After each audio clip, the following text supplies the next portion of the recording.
Vamos a poner. Bueno, muy buenos días a todos, bienvenidos. Hoy el doctor Simón Uribe, que es oftalmólogo aspirante al programa de Fellow, nos va a hacer una presentación acerca de un tema interesante, el trasplante de glándulas salivales en síndrome de ojo seco. Entonces, doctor Uribe, bienvenido y adelante, muchas gracias. Bueno, buenos días para todos. El día de hoy vamos a hablar sobre el trasplante de glándulas salivales. En ojo seco severo, específicamente hablaremos de indicaciones técnicas y el desenlace. Eh,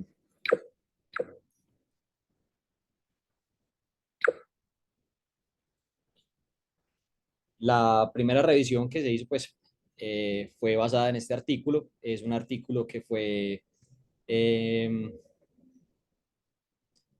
fue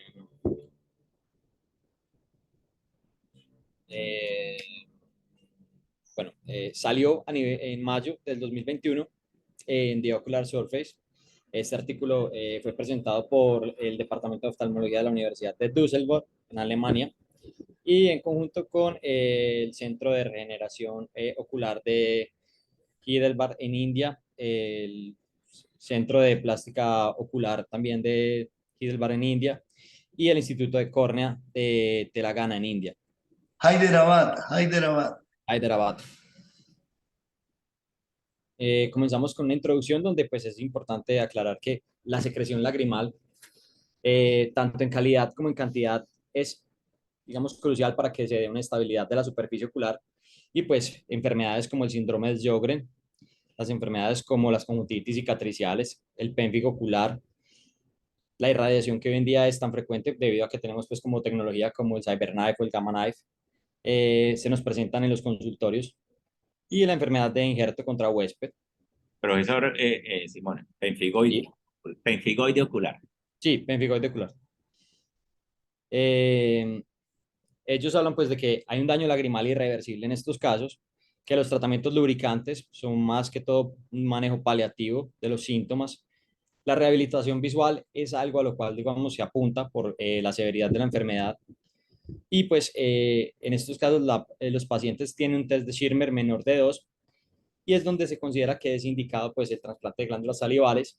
Pero además de esto, estos pacientes requerirán en algunos casos de trasplantes corneales, trasplantes de células limbares, y pues lo que se viene como hablando en todos estos artículos es que el hecho de que tengamos una superficie ocular severamente afectada pues va a llevar a que el desenlace de esos trasplantes sea malo y pues no sea exitoso como tal en el tiempo. Los artículos se vienen exponiendo desde 1951. El doctor Filatov, que era un científico oftalmólogo de la época, bastante, digamos, curioso, comenzó haciendo una transposición del ducto salival de la glándula parótida, pero se encontró que había una pífora gustatoria, lo cual llevaba a una secreción netamente serosa, y esta secreción netamente serosa pues generaba un edema corneal severo, lo cual rápidamente hizo que la técnica entrara en desuso. Pero pues hubo en el tiempo otros doctores como el doctor Murumbe Castillo, que hacia 1986 describe el trasplante microvascular de la glándula salival submandibular, y posteriormente en 1997 describe el trasplante de la glándula salival menor. Él ya tiene un artículo como del 2007, donde con su grupo ya hablan pues como de un protocolo, de unas técnicas bien establecidas para hacer el trasplante de las glándulas.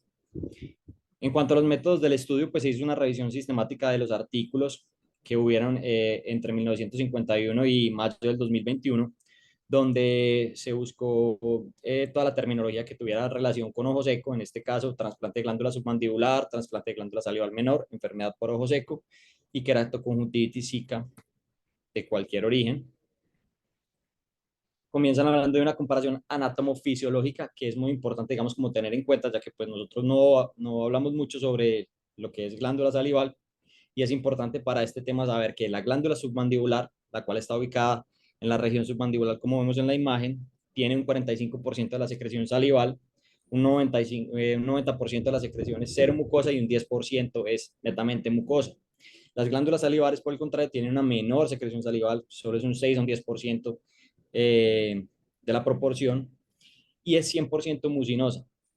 Esta se encuentra en el área bucal, palatina y lingual, a nivel pues, de los fornix, tanto del labio superior como inferior.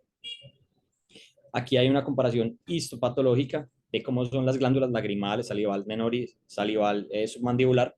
Y la glándula lagrimal como tal tenemos una composición que es netamente piramidal, pero aquí lo importante es que tiene múltiples ductos interlobulados y una capa de células cuboidales, más o menos de 3 a 4 capas, que recubre todos los ductos. Esto, digamos que cobra relevancia es porque las glándulas salivales menores, sobre todo, Doctor Uribe, ¿sí? perdón, es que me dicen que están escuchando como entrecortado los residentes, debe ser, Sí. pero entonces hagamos una cosa, apaguemos los videos a ver si nos va mejor. O sea, el video de la cámara, a ver si a veces mejora. Videos y micrófonos. Videos y micrófonos apagados y intentamos a ver si les mejora. De todos modos, yo la estoy grabando. Listo. ¿Qué Ah, tal bueno, ahí? de paso, doctor Simón, dele para atrás a la parte de anatomía un momentico. Digamos que a Listo. veces, como usted dice, uno no conoce realmente las menores, como usted lo tiene ahí en el dibujito, las menores están por dentro en la mucosa de los labios, Exacto. ¿cierto? Y en la mucosa, digamos, en la mucosa de los labios, en el fornix y también en la mucosa del paladar. Y de Sí, hecho, sería, y de sería hecho, esa y de, porción. y de Bien. hecho, de hecho, en la lengua también hay algunas, pero más que todo en la mucosa, como de los labios, están todas esas menores que son pequeñiticas. Bueno, muy Sí, bien. como, Adelante, como Uribe. carrillos, los carrillos bucales. Entonces, volviendo a la comparación anatomo-histológica, pues entonces ellos aquí hacen como relevante es el hecho de que mostrar en las glándulas salivales menores como solo hay acinos de tipo seroso y las glándulas salivares mandibulares tienen ambos tipos de acinos, tanto serosos como mucosos. Esto va a cobrar relevancia más adelante cuando les explique los resultados. Está inervada tanto por un sistema simpático como parasimpático, que básicamente está mediado por el péptido intestinal vasoactivo. El pH de la lágrima como tal es un poco más ácido que el salival y ambas contienen péptidos antimicrobianos y monoglobulinas de superficie que brindan pues la inmunidad mucosa, pero sobre todo la glándula submandibular tiene una carga mayor de monoglobulina A, lactoferrina y péptidos antimicrobianos, lo cual pues en los trasplantes conferirá, digamos, mayor protección. Esta tabla la muestran en el artículo para evidenciar pues como todas las diferencias a nivel de lágrimas, saliva submandibular y de glándulas salivales menores, de las cuales no hay muchos estudios, pero es importante aquí recalcar lo siguiente, los niveles o el volumen que se produce de saliva es bien diferente entre la glándula submandibular respecto de las glándulas menores y la osmolaridad que de la saliva es mucho menor que la de la lágrima. ¿En quiénes está indicado? Básicamente pacientes con déficit de acoso severo. Un test de Schirmer tipo 1, menor de 2 segundos, es como una de las pruebas específicas. Y en una enfermedad de ojo seco que no sea controlable por los métodos conservadores, o sea, donde ya los lubricantes, las otras medidas no quirúrgicas como suero autólogo, bueno, o reconstituyentes de la superficie ocular no han surgido efecto. Pacientes con quemaduras químicas, un síndrome de Steven-Johnson, la alacrimia congénita o alacrimia adquirida, ya sea por un tumor de la glándula lagrimal que requirió una extracción de la misma, las parálisis del nervio facial postraumática y la keratoconjuntivitis zika. Pero es importante saber que hay otras enfermedades las cuales tienen contraindicaciones, digamos, relativas. El síndrome de Sjögren puede ser tratado, pero este generalmente tiene también compromiso a nivel oral, lo cual, digamos, y a nivel de las otras glándulas, lo cual, pues, digamos, lo contraindica parcialmente, ya que, pues, no vamos a tener un tejido donante funcional. La enfermedad de injerto contra huésped, dependiendo de si hay compromiso oral, también pues va a tener ahí su contraindicación, el síndrome de Steven-Johnson igualmente, la radioterapia, la serostomía en este caso, y un déficit salival que yo no sé si los cirujanos maxilofaciales o la gente que trabaja a nivel oral, pues puede como cuantificarlo específicamente, pero aquí hablan de un valor menor de 0.3 gramos por minuto. No sé si por una gammagrafía salival se podría determinar. En cuanto a la técnica quirúrgica del trasplante de glándula lagrimal salival submandibular, perdón, de glándula salival submandibular, lo que pretende es realizar un injerto de la glándula salival mayor, o sea, de la porción mayor que es más superior y cercana como al mentón, y adicionalmente parte del tejido mucoso de la misma, e implantarlo a nivel del músculo temporal, haciendo una anastomosis microvascular de las venas y arterias faciales que son extraídas con la glándula, anastomosándolas con la vena temporal superficial y la arteria temporal superficial. Se procura mantener la permeabilidad de los conductos, sobre todo del conducto de Wharton, y en estos pacientes no existe un protocolo en cuanto a la evaluación preoperatoria. Casi todos los artículos concluyen que hay que hacer una valoración con un cirujano maxilofacial, quien va a ser parte del equipo quirúrgico. Este debe verificar la permeabilidad de los conductos. Algunos estudios sugieren que la gamografía de glándula es importante tanto para ver pues, como la secreción, la función y cuál es más funcional, porque eso dependerá pues que el injerto sea exitoso. La biopsia de glándula salival menor es importante porque ellos dicen que en estos casos donde no hay un origen claro, descartar autoinmunidad es muy importante, ya que pues en un síndrome de Sjögren pues podríamos tener una falla en el trasplante. ¿Vas a Entonces, hablar, vas a hablar del trasplante microvascular? sí, doctor. Entonces, aquí en cuanto a la técnica, Doctor Simón, perdón, sí, y de hecho recordemos que dentro de los criterios diagnósticos del síndrome de Sjögren está exacto, esa es una de las... los hallazgos anatomopatológicos muy específicos de la infiltración de las glándulas salivales menores, que es algo que no hemos nosotros hecho, pero que yo estoy hablando con un autorrino aquí y dijo que realmente no es complicado de hacer. Y habría que hablar con el patólogo porque también se requiere una lectura muy específica porque hay que cuantificar ahí el infiltrado. Bueno, muy bien. Sí, pero y esa es la razón principal de que se haga la biopsia. Ellos pues lo reportan como algo importante. Entonces, en cuanto a la técnica quirúrgica, inicialmente la zona o el lecho receptor va a ser en la región temporal, como vemos aquí en los dibujos. Lo que se hace es un flap.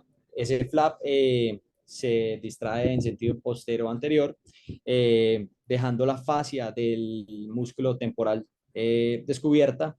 Aquí se va a hacer una resección de la vena y de la arteria facial temporal y se va a crear un bolsillo eventualmente para implantar la glándula. Con ayuda del cirujano maxilofacial, lo que se hace es a nivel sublingual extraer el conducto de Wharton y a través de vía cervical o submandibular se extrae el resto de la glándula, la cual eventualmente será otra vez reconectada con el conducto de Wharton y va a ser implantada en el bolsillo que se creó a nivel del músculo temporal. Posteriormente se hará un túnel subcutáneo, el cual va a llegar al fornix superior y canto lateral para implantar la porción distal del ducto o del conducto de Wharton a nivel de la conjuntiva. Y eso pues va a permitir que la glándula comience a funcionar y secretar saliva pues a nivel del ojo. Aquí en las alternativas a la técnica convencional, pues ellos, por aquí hay un estudio que se presentó en el 2017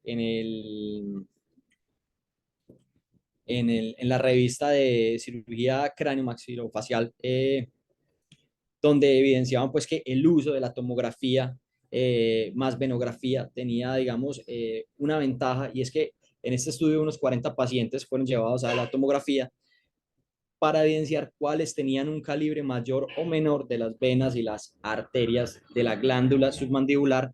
Y esto porque en previos trasplantes se habían dado cuenta que la diferencia entre el calibre al hacer la anastomosis de las arterias temporales con las venas y arterias faciales, digamos, cobraba relevancia. Cuando era un calibre mayor a 3 en relación, tendía a tener un fallo el injerto y tendrían a que volver a reanastomosar. Entonces lo que se dieron cuenta es que más o menos la mitad de esos pacientes terminaban no sacándoles la glándula ipsilateral, sino la contralateral. Y en algunos casos, pues, utilizar injertos de otras regiones para poner una vena que sea de un calibre pues, adecuado.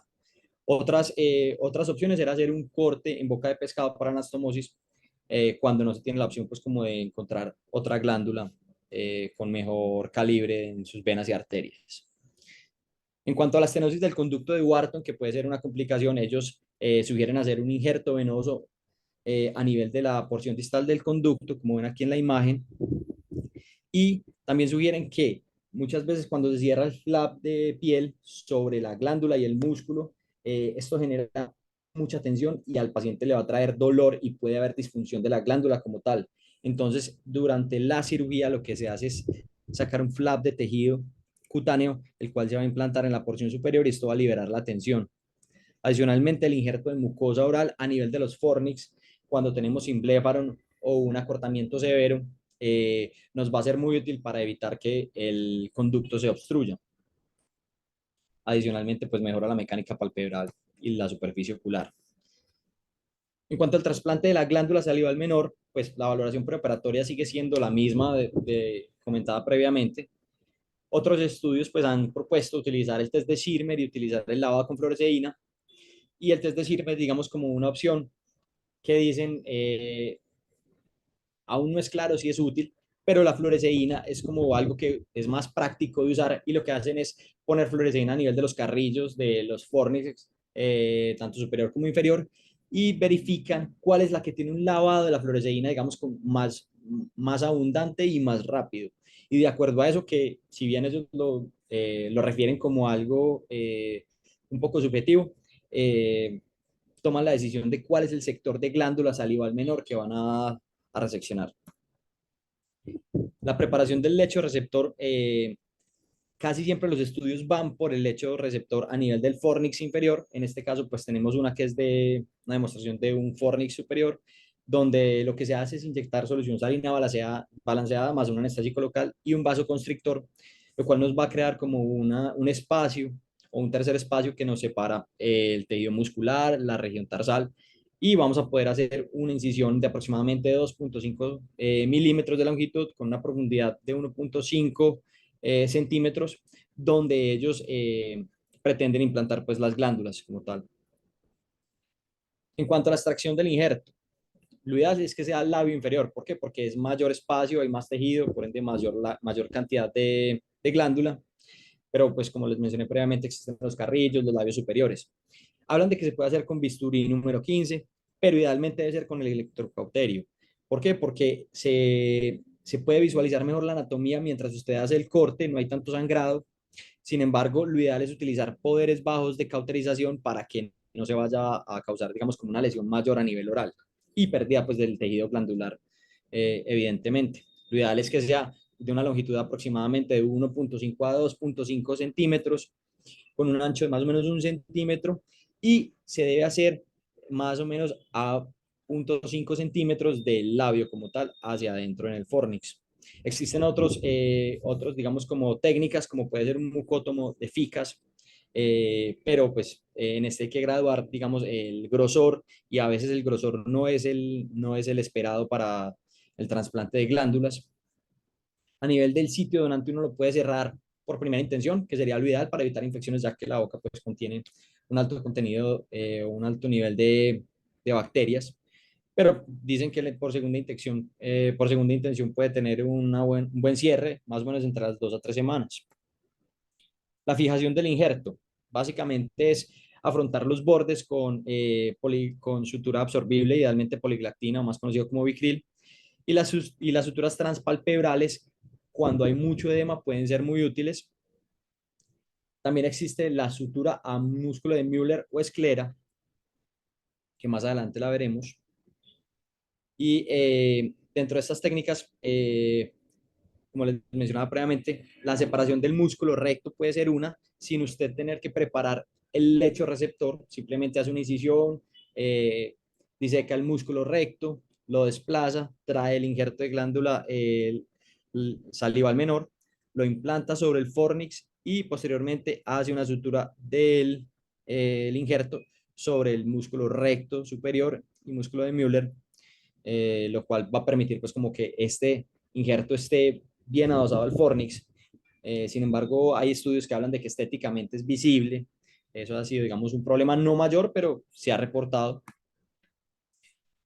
En cuanto a resultados, en animales, los trasplantes de las glándulas salivales submandibulares han mostrado en conejos que mejora la queratitis hasta en un 75%, que mejora hasta en un 65% el test de Schirmer, y lo que han hecho es que operan un ojo y el ojo contralateral lo dejan sin nada, y esto, esto ha mostrado en estudios histopatológicos que la tinción glandular y acinar persiste tras 3 meses, que el trasplante parcial versus el completo sí tiene mejoría en el test de Schirmer.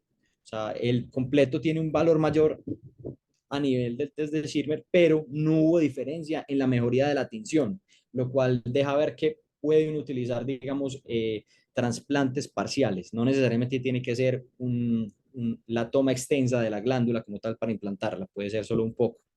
El trasplante de la glándula salival menor en monorhesus ha demostrado pues que inicialmente funciona, pero tiende a disminuir tras 3 meses su función, y los estudios histológicos han mostrado que la atrofia de las células acinares, pérdida de células caliciares y la fibrosis y metaplasia pues llevan a que este termine fallando. En humanos, ¿qué es lo que nos interesa a nivel de las glándulas submandibulares? Pues estudios han mostrado que la viabilidad es altísima, más o menos un 85 o un 100% tras un año de seguimiento. Esto es poco, pero pues es alto el resultado. La mejoría en el test de Schirmer es variable entre un 13 y un 35 milímetros. El periodo de hiposecreción que se genera más crítico es en los primeros 2 días, pero rápidamente a la semana comienza a haber una secreción pequeña, y lo que se cree es que inicialmente el tejido, debido a una regulación a la baja de receptores muscarínicos, deja de secretar, pero eso rápidamente vuelve y reaparece, ya se ha demostrado por estudios histopatológicos. Más o menos entre la semana y los 3 meses comienza a haber una secreción basal de baja cantidad, que es lo que, digamos, normalmente sucede en las glándulas acinares, las cuales tienen una función también, digamos, por así decirlo, autómata, que tiene secreción constante, y eso pues va a permitir que haya secreción en los primeros 3 meses, pero no la esperada. Y después de los 3 meses en adelante, la reinervación autonómica va a llevar a que aparezca mayor secreción trayendo la epífora, lo cual va a ser, digamos, como un reto posterior en el implante, o en el trasplante, perdón. En cuanto al test de Schirmer, hay mejoría, el BUT, la tinción epitelial, pero persiste la hiperemia, la inflamación, y los estudios histopatológicos muestran que persiste la metaplasia. La agudeza visual no tiene una mejoría tan drástica, y esto debido a que la secreción abundante de una del contenido salival tiene bajos molaridades. Esto lleva a que se genere una corriente osmótica hacia el estroma corneal, lo cual va a llevar a un edema, y la mayor tensión superficial de la lágrima salival pues también altera un poco la condición visual. Los bajos niveles de proteínas también hacen que haya una presión oncótica mayor a nivel del tejido corneal, y se ha reportado que esto puede llevar a que hayan fallas en los trasplantes lamelares anteriores. En cuanto a las complicaciones, los dividen como en tres. Las complicaciones del injerto, que son bajas en realidad, pero puede haber necrosis, la trombosis, la fístula del ducto como tal, y la cialoadenitis. Casi todas estas, digamos que son condiciones donde se maneja con antiinflamatorios, se hace una reintervención quirúrgica para retirar el tejido necrosado, y casi siempre los pacientes logran salir adelante. En cuanto a las orales, la serostomía puede ser simplemente algo transitorio también, y la infección se ha manejado con antibióticos. Es algo más un reporte como eventual en los pacientes que suceda.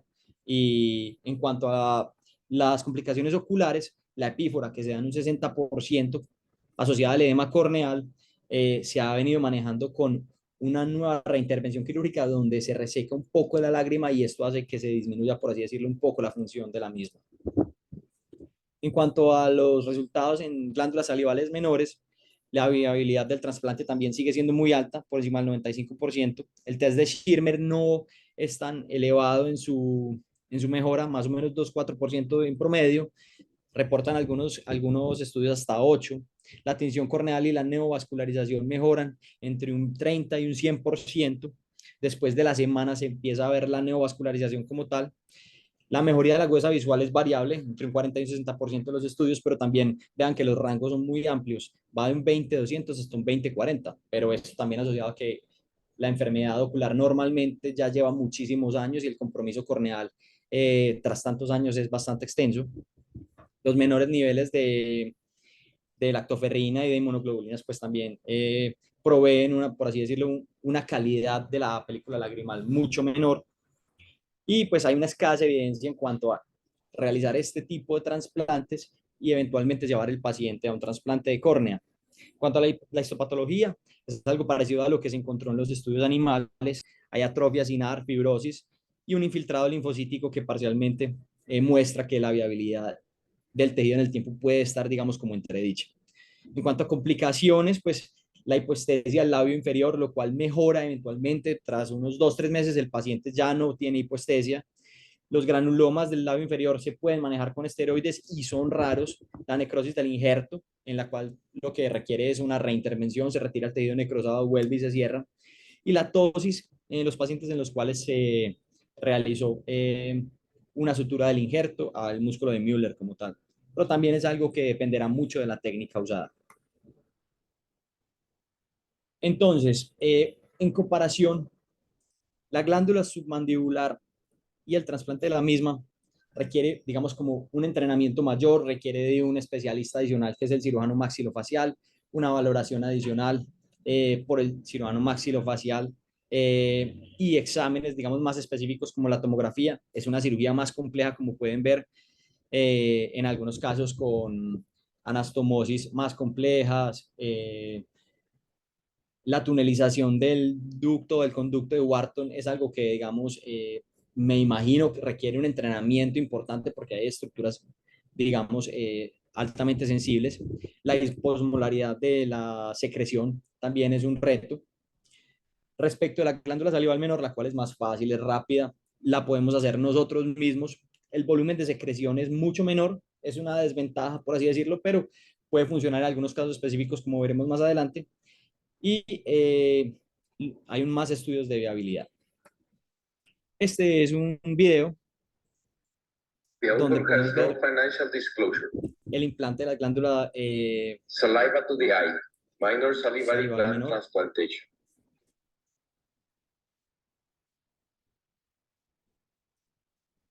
A 23-year-old patient with previous history of Stevens-Johnson syndrome presents to our clinic with multiple previous treatments, showing severe dry eye, mainly in her left eye. Then we decided to perform a minor salivary gland transplantation technique. To take the graft, first we work in the mouth.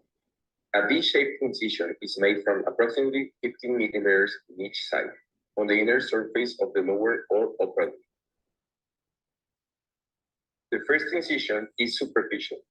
However, you need to go deeper with the scissor directed down to take the glands. Remember that there are more glands in the center.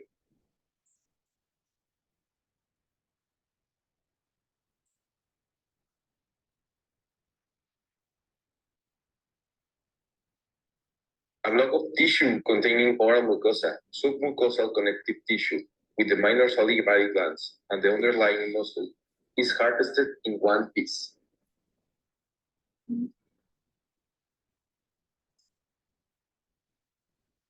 The wound is closed with interrupted 6-0 observable suture. This step is important to maintain hemostasis, to decrease postoperative pain, and to avoid infection in the leg.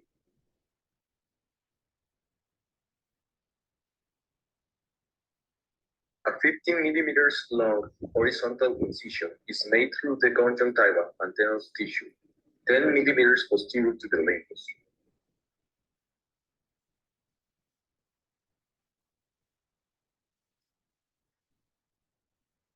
The superior rectus muscle is isolated, and a bridal suture is passed, and the glove is fixed in down gaze.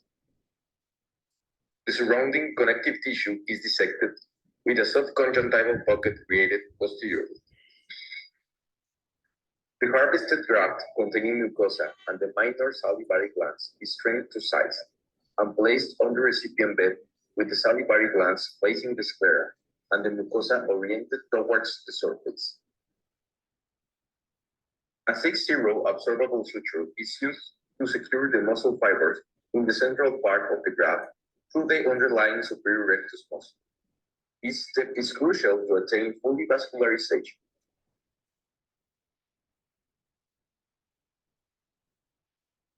Interrupted 8-0 observable sutures are placed to suture mucosa to episclera.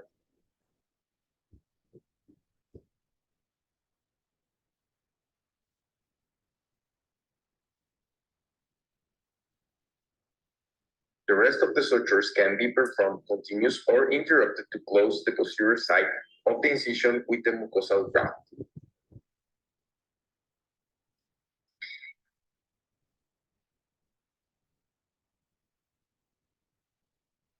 Remember that the main objective of this surgery is to improve the ocular surface lubrication with the basal secretion of the glands.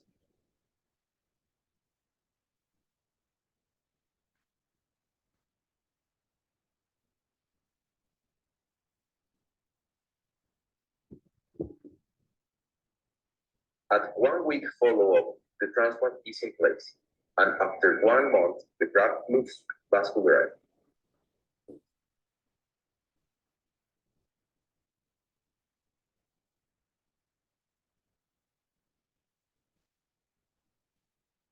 Bueno, entonces ahí como podemos ver, es una técnica que es rápida, es confiable y fácil de The outcome has reproducir. no financial disclosure. The outcome has no financial. Y aquí vamos a hablar un poco sobre lo que se ha reportado en la literatura y la comparación que se ha hecho en cuanto al trasplante de glándula salival menor y trasplante de glándula submandibular.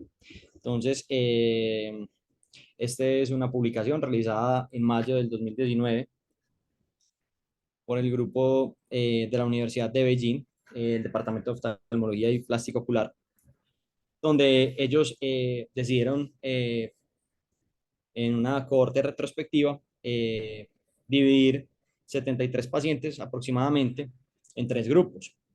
Entonces dividieron el grupo A en conjuntivitis cicatriciales que tenían digamos por así decirlo, el puntaje más alto en severidad reportado por el DIUS del 2007, y en ese grupo A se llevaron a un trasplante de glándulas salivales submandibulares. Más o menos un promedio de edad de 29 años, predominantemente mujeres, y en un grupo B, las mismas características, conjuntivitis cicatricial con una severidad mayor del puntaje de ojo seco, donde se llevaron a un trasplante de glándula salival menor. En el grupo C se tomaron ya pacientes donde no había una conjuntivitis cicatricial y tampoco tenían un nivel de severidad tan alto, pero tenían un ojo seco que había sido difícil de tratar. Entonces, utilizaron la misma técnica ya comentada previamente.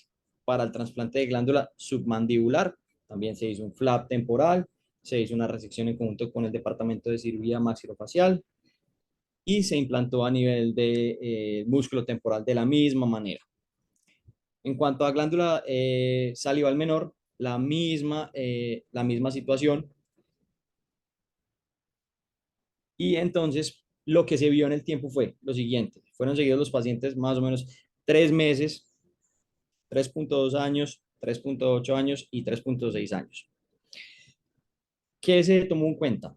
Se tomó en cuenta el test de Schirmer, el tiempo de ruptura lagrimal, la tinción con fluoresceína y la agudeza visual.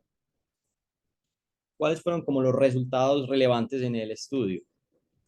Que el grupo A y C, siendo el grupo A de marcada severidad con conjuntivitis cicatricial y trasplante de glándulas submandibulares, y el grupo C con trasplante de glándulas salivales menores y un menor compromiso, tuvieron aproximadamente un 30% cirugía bilateral. No hubo diferencia entre sexo o edad para el grupo A y B, que en promedio eran más o menos 30 años. Sin embargo, el grupo C era un poco menor, solo unos 2-3 años en promedio. El grupo A, un 100% tenían síndrome de Steven-Johnson, y en promedio 10 años de enfermedad. En el grupo B, el 85% tendría Steven Johnson y un 15% de enfermedad de injerto contra huésped. Más o menos un 10% de, 10 años de enfermedad en su progresión. Y en el grupo C, hasta un 66%, que fue algo llamativo, fueron diagnosticados con una conjuntivitis por adenovirus previo pues, a toda su enfermedad de superficie ocular. En un 33% del grupo C no había una causa clara y aproximadamente 5 años de enfermedad. Tuvieron una trombosis en el trasplante de más o menos un 4%. El edema corneal se presentó hasta en un 40%, lo cual se concuerda, digamos, con la literatura previa. La necrosis fue solo en un paciente del grupo B, donde se practicó el implante de glándula submandibular, y la epífora eventualmente fue tratada con disminución quirúrgica del injerto y se presentó cerca del 60%. Estos son como las gráficas y lo relevante es que hubo una mejoría tanto en la tinción con fluoresceína, BUT y test de Schirmer para el grupo A en los primeros 3 meses. O sea que como explicamos previamente, durante la inervación y la secreción, digamos, autómata que tienen, se vieron beneficiados más los pacientes del grupo A con el implante de glándula submandibular respecto de los del grupo B, quienes tenían glándulas salivales menores. Comparativamente el grupo B con el grupo C, hubo mejoría del tiempo de ruptura lagrimal y del test de Schirmer en el grupo B en los primeros 3 meses y probablemente tenga que ver con que hubo más secreción debido a que el grupo B tenía trasplante de glándula submandibular respecto del grupo C, el cual tenía solo trasplante de glándulas menores. Perdón, el grupo B tenía tanto trasplante de glándulas salivales menores, al igual que el grupo C. Sin embargo, había mayor severidad en su enfermedad respecto del grupo C. Se realizó un cuestionario a los 2 años donde se preguntaron 2 cosas específicamente: si los síntomas de ojo seco mejoraban y si se había satisfacción a largo plazo con el tratamiento recibido. Ambas preguntas se puntuaban de 1 a 5, siendo 1 no y 5 completamente de acuerdo. Tras 2 años de seguimiento, los pacientes del grupo A reportaron un 100% de satisfacción, el grupo C un 83% de satisfacción y en el grupo B hasta un 60% de completa satisfacción. El restante pues tuvo una satisfacción menor, pero ellos lo reportan como algo que no era insatisfactorio. En cuanto a la discusión, pues ellos hablan de que el trasplante de glándula submandibular es superior en síndrome de ojo seco severo. Sin embargo, hay mayor costo, es mayor el riesgo y la posible morbilidad. El riesgo de falla es bajo, sin embargo, requiere de una curva de aprendizaje, como vieron, es una cirugía compleja y requiere de 2 especialidades, 2 cirujanos entrando al quirófano y la conformación de un equipo de estos, pues previamente para escoger adecuadamente el paciente.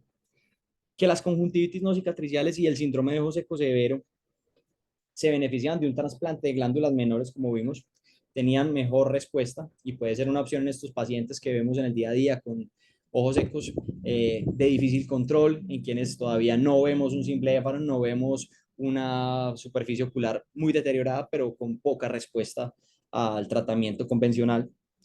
Y pues aún faltan estudios aleatorizados que corroboren estos hallazgos. Eso es todo. Muchas gracias. Doctor Uribe, muchísimas gracias. Bueno, sí, este tema, pues, como lo explicó el doctor Simón, no es nuevo. Desde hace muchos años hemos venido escuchando del trasplante de glándulas lagrimales, ya sea submandibulares o las menores. Pero digamos que ahorita con este estudio grande del grupo de China, que estos doctores hacen bastante de eso, ¿no? El que usted nos mostró ahí. Sí. Que todos se llaman Su y Wu y eso.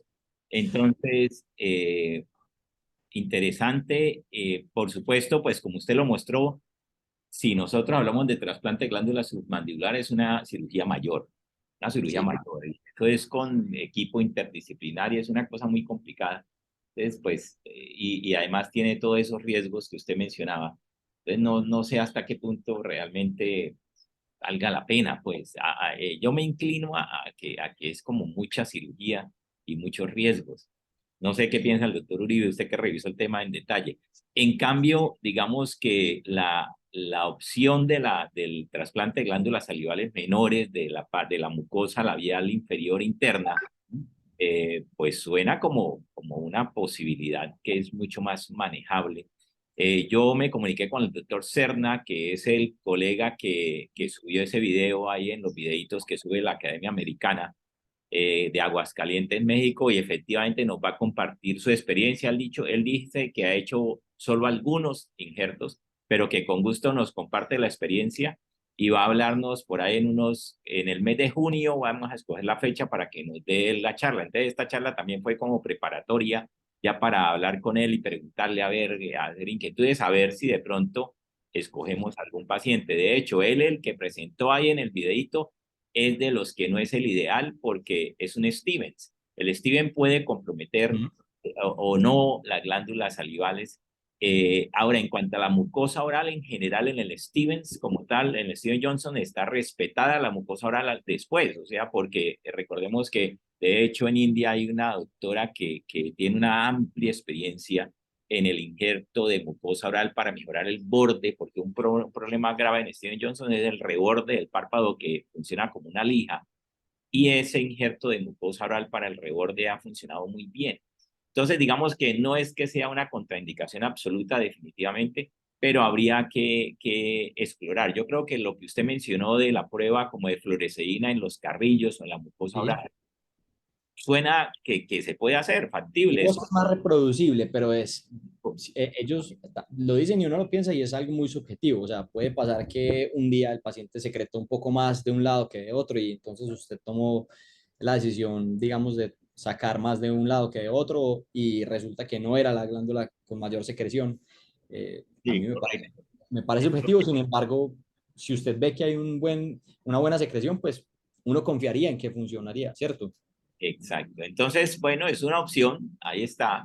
Y muchas gracias, muy interesante la revisión. No sé si alguien más tenga algún otro comentario.